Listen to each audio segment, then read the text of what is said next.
Welcome back to my YouTube channel. ಹೇಗಿದ್ದೀರಾ ಎಲ್ಲರೂ? ಈ ಬ್ಲಾಗಲ್ಲಿ ಕಂಪ್ಲೀಟಾಗಿ ಹೋಳಿ ಹುಣ್ಣಿಮೆ ಎದ್ದು ತೋರಿಸ್ತಾ ಇದ್ದೀನಿ. ಬೆಳಗ್ಗೆನೇ ಬೇಗ ಎದ್ಬಿಟ್ಟು ಅಲ್ಲಿ ರಾಮಲಿಂಗ ದೇವ್ರಂತ ಇದೆ, ಅದು ಕಾಮಣ್ಣನ ಹೆಸರು, ಅದು ರಾಮಲಿಂಗ ಅಂತ ಹೇಳಿ ನವಲಗುಂದದಲ್ಲಿ ತುಂಬ ಫೇಮಸ್ಸು. ತುಂಬ ಕಡೆಯಿಂದ ಎಲ್ಲ ಜನರು ಬಂದು ಅಲ್ಲಿ ನೋಡ್ತಾರೆ. ಆ ದೇವ್ರಿಗೆ ವಿಶೇಷವಾದ ಶಕ್ತಿ ಇದೆ. ನಾವು ಕೂಡ ಅಲ್ಲಿ ಹೋಗಬೇಕು. ಅದಕ್ಕೋಸ್ಕರ ಬೆಳಗ್ಗೆ 4 ಗಂಟೆಗೆಲ್ಲ ಎದ್ದು ಮನೆ ಕೆಲಸ ಎಲ್ಲ ಮುಗಿಸಿ ಹೋಗಬೇಕಿತ್ತು. ಬೇಗ ಎದ್ದು ಎಲ್ಲರೂ ರೆಡಿಯಾಗಿ ಬಾಗಿಲಿಗೆಲ್ಲ ಕ್ಲೀನ್ ಮಾಡಿಬಿಟ್ಟು ಹಾಗೆ ಎಲ್ಲರೂ ಸ್ನಾನ ಮಾಡಿಬಿಟ್ಟು ಅಲ್ಲಿಗೆ ರೆಡಿಯಾಗಿ ಹೋಗ್ತಾ ಇದ್ದೀವಿ. ಇಷ್ಟು ಬೆಳಗ್ಗೆ ನನ್ನ ಮಗಳು ಕೂಡ ಎದ್ದಿದ್ದಾಳೆ. 4 ಗಂಟೆಗೆ ನಮ್ಮ ಜೊತೆ ಎದ್ಬಿಟ್ಟು ಅಲ್ಲಿ ತಿಂತಾವಳೆ.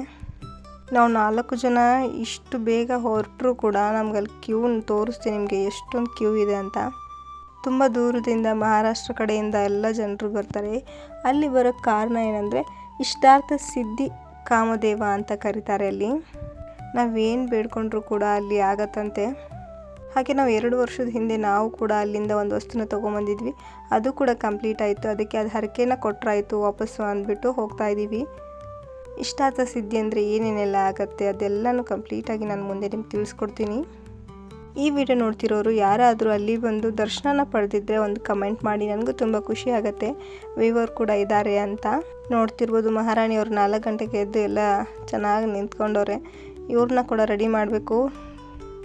ನಾವು ಪ್ಲೇಸ್ಗೆ ಬಂದಾಯಿತು. ನಾವು ಇಲ್ಲಿ ಬರೋ ಅಷ್ಟೊತ್ತಿಗೆ 5 ಗಂಟೆ ಎಲ್ಲ ಆಗಿತ್ತು. 1 ಅವರಲ್ಲಿ ನಾವೆಲ್ಲ ಇಲ್ಲಿದ್ವಿ.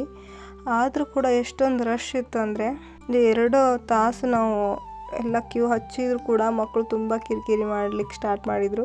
ಅದಕ್ಕೋಸ್ಕರ ಕ್ಯೂವಿಂದ ವಾಪಸ್ ಹೊರಗಡೆ ಬಂದು ದೂರದಿಂದ ದರ್ಶನ ಮಾಡೋಕ್ಕೆ ಕೂಡ ಅಲ್ಲಿ ಒಂದು ಅವಕಾಶ ಇದೆ. ಆ ರೀತಿ ಮಾಡ್ಕೊಂಡು ಬರ್ತಿದ್ವಿ. ಕ್ಯೂವಲ್ಲಿ ನಿಂತ್ಕೊಂಡು ಹೋಗಿಬಿಟ್ರೆ ನೀವು ಅಲ್ಲಿ ನೋಡ್ತಿದ್ದೀರಲ್ಲ ಜನರು ಮೂರ್ತಿ ಪಕ್ಕದಲ್ಲೇ ಹೋಗಿ ನಾವು ದರ್ಶನ ಪಡಿಬೋದು. ಬಟ್ ನಾವು ಕ್ಯೂ ಎಲ್ಲ ನಿಲ್ಲೋಕ್ಕಾಗಲಿಲ್ಲ. 7 ಗಂಟೆವರೆಗೂ ಕ್ಯೂ ನಿಂತ್ಕೊಂಡ್ವಿ.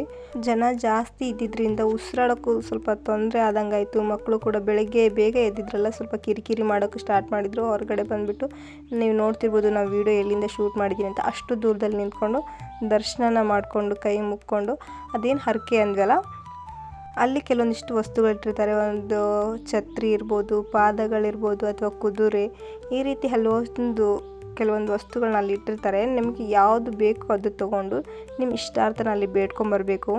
ನೀವು ಬೇಡ್ಕೊಂಬಂದ ನಂತರ ಅದು ನಿಮ್ಮ ಇಷ್ಟ ಆದರೆಲ್ಲ ಸಿದ್ಧಿ ಆದ ನಂತರ ಮತ್ತೆ ಹೋಗಿ ಆ ವಸ್ತುನ ಅಲ್ಲಿ ಅದ್ರ ಜೊತೆಗೆ ಇನ್ನೊಂದು ವಸ್ತು ತೊಗೊಂಡ್ಬಿಟ್ಟು ಕೊಟ್ಟು ಹರಕೆನ ತೀರಿಸ್ಬರ್ಬೇಕು. ನಾವು ಲಾಸ್ಟ್ ಟೈಮು ಛತ್ರಿನ ತೊಗೊಂಬಂದಿದ್ವಿ ಹೊಸ ಮನೆ ಆಗಬೇಕು ಅಂತ. ನಾವು 2 ವರ್ಷ ಆಗಿತ್ತು ಈ ಹಬ್ಬಕ್ಕೆ. ಅದನ್ನು ವಾಪಸ್ ಕೊಟ್ಬಿಟ್ಟು ನಮ್ಗೆ ಹೇಗಿದ್ರು ಹೊಸ ಮನೆ ಆಯ್ತಲ್ಲ, ಅದಕ್ಕೋಸ್ಕರ ಹರಕೆನ ತೀರಿಸ್ಬಿಟ್ಟು ಬಂದ್ವಿ. ಏನು ಬೇಡಿಕೆ ಇದ್ದರೆ ಏನು ತೊಗೋಬೇಕು ಅಂತ ಅಲ್ಲೆಲ್ಲ ಬೋರ್ಡ್ ಹಾಕಿರ್ತಾರೆ. ಅದನ್ನ ನೋಡಿಬಿಟ್ಟು ನೀವು ತೊಗೋಬೋದು. ಈ ಛತ್ರಿ ಅಂದರೆ ಮನೆ ನೆರಳು ಅಂತ ಆಗತ್ತೆ. ಪಾದ ಅಂದರೆ ಇಂಡಿಪೆಂಡೆಂಟ್ ಆಗೋದು, ಜಾಬು ಅಥವಾ ನಮ್ಮ ಕಾಲ ಮೇಲೆ ನಾವು ನಿಂತ್ಕೊಳ್ಳೋದು ಅಥವಾ ಏನಾದರೂ ಜಾಗಗಳು ಪರ್ಚೇಸ್ ಮಾಡೋದು. ಹಾಗೆ ಕುದುರೆ ಅಂದರೆ ಆರೋಗ್ಯಕ್ಕೆ ಸಂಬಂಧಪಟ್ಟಿದಂತೆ ನಿಮ್ಗೆ ಯಾವ್ದು ಬೇಕೋ ಅದು ತೊಗೊಂಡು ಹರಕೆನ ಕಟ್ಕೋಬೋದು. ಹರಕೆ ಕಟ್ಕೊಳ್ಳೋದಂತೂ ತುಂಬ ಈಸಿ, ಬಟ್ ಅಲ್ಲಿ ದರ್ಶನ ಮಾಡ್ಕೊಳ್ಳೋದೇ ತುಂಬ ಕಷ್ಟ. ಕ್ಯೂ ಅಲ್ಲಿ ದುಡ್ಡು ಕೊಟ್ಟು ನಿಂತವ್ರಿಗೂ ಕೂಡ ಅಷ್ಟೊಂದು ಕಷ್ಟ ಆಯಿತು. ತುಂಬ ಕ್ಯೂ ಅಂದರೆ ತುಂಬ. ಮೊದಲು ಇಷ್ಟೊಂದೆಲ್ಲ ಅಲ್ಲಿ ಜನ ಸೇರ್ತಾ ಇರಲಿಲ್ಲ, ಕಡಿಮೆ ಪ್ರಮಾಣದಲ್ಲಿ ಸೇರ್ತಾ ಇದ್ರು. ಬಟ್ ಇವಾಗ ಲಕ್ಷಾಂತರ ಜನ ಭಕ್ತರು ಸೇರ್ತಾರೆ. ಆ ಲಕ್ಷಾಂತರ ಜನದಲ್ಲಿ ನೀವು ಕೂಡ ಅಲ್ಲಿ ಬಂದು ದರ್ಶನ ಪಡೆದಿದ್ರೆ ಲೊಕೇಶನ್ ನವಲಗುಂದ, ಧಾರವಾಡ ಜಿಲ್ಲೆ ನವಲಗುಂದ. ಯಾರಿಗೆಲ್ಲ ಹೋಳಿ ಹುಣ್ಣಿಮೆಯಲ್ಲಿ ಹೋಗಿ ದರ್ಶನ ಪಡೀಲಿಕ್ಕೆ ಆಗೋದಿಲ್ಲ ಅವರು ಈಗ ಮತ್ತೇ ದರ್ಶನ ಪಡಿಬೋದು. ಯುಗಾದಿ ಪಾಡ್ಯ ಮತ್ತು ಮರಿಪಾಡ್ಯ 2 ದಿನ ಸಾರ್ವಜನಿಕರಿಗೆ ದರ್ಶನಕ್ಕೆ ಮತ್ತೆ ಕಾಮ ಮರುಹುಟ್ಟು ಅಂಥೇಳಿ ಅಲ್ಲಿ ಪ್ರತಿಷ್ಠಾಪನೆ ಮಾಡಿರ್ತಾರೆ. ಆವಾಗ ಕೂಡ ನೀವು ಹೋಗಿ ದರ್ಶನ ಪಡ್ಕೊಂಡು ಹರಕೆನ ಕಟ್ಕೋಬೋದು. ತುಂಬ ಜನ ತಾಯಂದರು ಬಂದು ಮಕ್ಕಳಿಗೋಸ್ಕರ ಹರಕೆನ ಕಟ್ಕೊಳ್ಳೋದು ನಾನು ನೋಡ್ತಾ ಇದ್ದೆ ಅಲ್ಲಿ. ಹಾಗೆ ತುಂಬ ಜನ ಆರೋಗ್ಯಕ್ಕೋಸ್ಕರ ಕೂಡ ಅಲ್ಲಿ ಬಂದಿದ್ದರು. ತುಂಬ ದೂರದಿಂದ ಕೊಪ್ಪಳ, ಕಾರವಾರ, ಮಹಾರಾಷ್ಟ್ರ ಈ ಕಡೆಯಿಂದೆಲ್ಲ ಜನರು ಬರ್ತಾ ಇದ್ದಾರೆ. ನೀವು ಕೂಡ ದೇವರನ್ನು ನಂಬ್ತಾ ಇದ್ದು ದೇವರಲ್ಲಿ ನಂಬಿಕೆ ಇದ್ದರೆ ಅಲ್ಲಿ ಒಂದು ಸರ್ತಿ ಭೇಟಿ ನೀಡಿ, ನಿಮ್ಮ ಕಷ್ಟಗಳು ಕೂಡ ಪರಿಹಾರ ಆಗ್ಬೋದು. ಹಾಗೆ ಇದೆಲ್ಲ ದರ್ಶನ ಮುಗಿಸ್ಕೊಂಡು ಮನೆಗೆ ಬಂದುಬಿಟ್ಟು ಮತ್ತೆ ಮಧ್ಯಾಹ್ನ ರೊಟ್ಟಿನ ಮಾಡಿಕೊಟ್ಟೆ. ಬೆಳಗ್ಗೆ ನಾವು 8 ಗಂಟೆ ಅಷ್ಟೊತ್ತು ವಾಪಸ್ ಮನೆಗೆ ಬಂದ್ವಿ. ನಾವು ದೂರದಿಂದ ದರ್ಶನ ಮಾಡ್ಕೊಂಡಿದ್ದಕ್ಕೆ 10 ನಿಮಿಷದಲ್ಲಿ ದರ್ಶನ ಮುಗೀತು. ಫಸ್ಟು 2 ಅವರ್ ಕ್ಯೂ ಹಚ್ಚಿದ್ರು ಕೂಡ ನಮಗೆ ದರ್ಶನಕ್ಕೆ ಹೋಗ್ಲಿಕ್ಕೆ ಆಗಲಿಲ್ಲ. ಮಕ್ಕಳನ್ನ ಕರ್ಕೊಂಡು ಹೋದಾಗ ಸ್ವಲ್ಪ ಕಿರಿಕಿರಿ ಅನಿಸುತ್ತೆ. ಈಗಾಗಲೇ ಸಮ್ಮರ್ ಇರೋದ್ರಿಂದ ತುಂಬ ಶೆಕೆ. ಬೆಳಗ್ಗೆ 9 ಗಂಟೆಯಿಂದನೇ ಸ್ಟಾರ್ಟ್ ಆಗಿಬಿಡತ್ತೆ. ಮಕ್ಕಳನ್ನ ಎತ್ಕೊಂಡು ಕ್ಯೂವಲ್ಲಿ ನಿಂದ್ರೋದು ಅಷ್ಟೊಂದು ಸುಲಭ ಅಲ್ಲ. ನಮಗೆ ಇವತ್ತು ಅನುಭವಕ್ಕೆ ಬಂತು. ಹಾಗೆ ರಾತ್ರಿ ಊಟಕ್ಕಂತ ನಾನು ಪಲಾವ್ನ ಮಾಡ್ಕೊತಾ ಇದ್ದೀನಿ. ವೆಜಿಟೇಬಲ್ ಪಲಾವು. ಎಲ್ಲ ವೆಜಿಟೇಬಲ್ಸ್ ಇತ್ತು, ನಿಮ್ಗೆ ಯಾವ್ದು ವೆಜಿಟೇಬಲ್ಸ್ ಬೇಕೋ ಅದೆಲ್ಲ ಹಾಕ್ಕೊಳ್ಳಿ. ನಾನಿಲ್ಲಿ ಇಷ್ಟು ಹಾಕ್ಕೊಂಡಿದ್ದೀನಿ. ನಿಮಗೆ ಬೀನ್ಸು ಮತ್ತು ಬಟಾಣಿ ಇದೆಲ್ಲ ಬೇಕಂದರೆ ಕೂಡ ಸೇರಿಸ್ಕೋಬೋದು. ಹಾಗೆ ನಾನು ಮಾಡೋ ರೆಸಿಪಿಗಳೆಲ್ಲ ನಾರ್ಮಲಾಗಿ ರೇಷನ್ ಅಕ್ಕಿಯಿಂದನೇ ಮಾಡ್ತಿರ್ತೀನಿ. ಏನಾದರೂ ಸ್ಪೆಷಲ್ ಇದ್ದಾಗ ಮಾತ್ರ ಈ ಸೋನಾ ಮಸೂರಿ ಅಕ್ಕಿನ ಯೂಸ್ ಮಾಡೋದು. ನಾರ್ಮಲ್ ಡೇಸಲ್ಲೆಲ್ಲ ನಾವು ರೇಷನ್ ಅಕ್ಕಿನ ಯೂಸ್ ಮಾಡೋದು. ತುಂಬ ಬರುತ್ತಲ್ಲ, 15 kg ಗಟ್ಟಲೆಲ್ಲ ಬರುತ್ತೆ. ಅದನ್ನೇನು ಮಾಡೋದು, ಮಾರಕ್ಕೆಲ್ಲ ಹಾಕೋದಿಲ್ಲ ನಾವು, ಅದನ್ನೇ ಯೂಸ್ ಮಾಡ್ತೀವಿ. ಹಾಗೆ ತುಪ್ಪ ಕಾಯಿಸಿದ್ದು ಒಂದು ಬಾಣಲಿ ಇತ್ತು, ಅದಕ್ಕೆ ಕೂಡ ಸ್ವಲ್ಪ ಬಿಸಿ ನೀರು ಹಾಕಿಬಿಟ್ಟು ಪಲಾವ್ಗೆ ಸೇರಿಸ್ಕೊತಾ ಇದ್ದೀನಿ. ಅಂದರೆ ತುಪ್ಪನೂ ಇಲ್ಲ, ವೇಸ್ಟ್ ಆಗೋದಿಲ್ಲ ಅಂತ ಅಷ್ಟೇ. ಹಾಗೆ ಕೊನೆಯದಾಗಿ ಒಂದು ಲಿಂಬೆಹಣ್ಣನ್ನು ಹಿಂಡ್ಕೊಂಡು ಪಲಾವ್ನ ಮಾಡಿಕೊಂಡೆ. ಈ ಪಲಾವ್ ಜೊತೆ ನೀವು ಕಾಂಬಿನೇಷನ್ ಆಗಿ ಮೊಸರು ಬಜ್ಜಿ ಮಾಡ್ಕೋಬೋದು. ಮೊಸರು ಅಥವಾ ಶೇರ್ವಾ, ಸಾಂಬಾರು ಏನು ಬೇಕಾದರೂ ಯೂಸ್ ಮಾಡ್ಕೋಬೋದು. ತುಂಬ ಟೇಸ್ಟಾಗಿರುತ್ತೆ. ಹಾಗೆ ಸ್ವಲ್ಪ ಶಾವಿಗೆನ ಬಸ್ಕೋಬೇಕು ಅಂತ ಮಾಡ್ತಾಯಿದ್ದೀನಿ.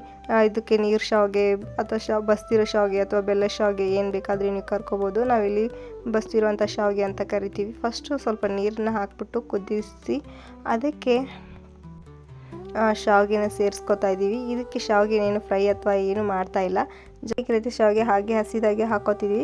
ಒಂದು ಹಾಕಿದಾದಮೇಲೆ ಜಾಸ್ತಿ ಹೊತ್ತು ಕುದಿ ಹೋಗಿಲ್ಲ, ನೀರೆಲ್ಲ ಕುದಿಯೋ ಟೈಮಲ್ಲಿ ಹಾಕ್ಬಿಟ್ಟು ಜಸ್ಟ್ ಒಂದು ಕುದಿ ಮಾತ್ರ, 1 ನಿಮಿಷ ಮಾತ್ರ ಕುದಿಸ್ಬಿಟ್ಟು ಅದನ್ನು ನೀರೆಲ್ಲ ಬಸಿಬೇಕು. ಇಲ್ಲ ಅಂದರೆ ಅದು ಎಲ್ಲ ಮೆತ್ತಗೆ ಉಂಡೆ ಥರ ಎಲ್ಲ ಆಗುತ್ತೆ. ನಾನು ತುಂಬ ಸರ್ತಿ ಇದು ಶಾವಿಗೆ ಬಸಿಯೋದನ್ನು ಕೆಡಿಸಿದ್ದೀನಿ. ಸ್ಟಾರ್ಟಿಂಗ್ ಡೇಸೆಲ್ಲ ನಂಗೆ ಗೊತ್ತಿರಲಿಲ್ಲ ಯಾವ ರೀತಿ ಮಾಡೋದು ಅಂತ. ಈ ನೀರು ಒದಾಡುವಾಗ ಹಾಕ್ಬಿಟ್ಟು ಮತ್ತೆ 1-2 ನಿಮಿಷ ಕುದಿಸ್ತಾ ಇದ್ದೆ. ಅವಾಗೆಲ್ಲ ಅದೇನಾಗ್ಬಿಡ್ತು, ಜಾಸ್ತಿ ಕುದ್ಬಿಟ್ಟು ಉಂಡೆ ಥರ ಎಲ್ಲ ಆಗ್ಬಿಡೋದು. ಇವಾಗ ಸ್ವಲ್ಪ ನೀಟಾಗಿ ಮಾಡ್ತಾಯಿದ್ದೀನಿ. ನೀವು ನೋಡ್ತಿರ್ಬೋದು, ಶಾವಿಗೆನೆಲ್ಲ ಸೇರಿಸ್ಬಿಟ್ಟು ಜಾಸ್ತಿ ಹೊತ್ತೇನು ಕುದಿಸೋದಿಲ್ಲ ನಾನು.